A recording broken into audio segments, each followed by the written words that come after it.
Idol, fastest, quickest way to burn fat, lalo na yung sa tiyan. The only way to lose weight is calorie deficit. Ano yung sabihin nun?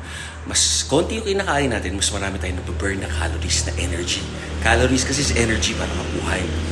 Tapos, ang fats, design ng katawan natin, pag sobra sa lalo na pag maraming carbs, fats at protein, yung carbs ang unang gagamitin for energy, protein build and repair muscles, tapos yung fats, diretso sa fat storage, walang conversion.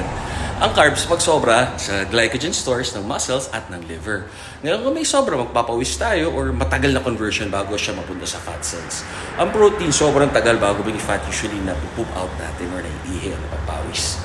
Nakakainit ng katawan. So, ganun lang siya calorie deficit kasi baka isipin nyo pag nagpaturo ka sa ganitong dietitian, sa ganitong coach, sa ganitong doktor, ano po talaga, calorie deficit, disiplina sa kinakain natin.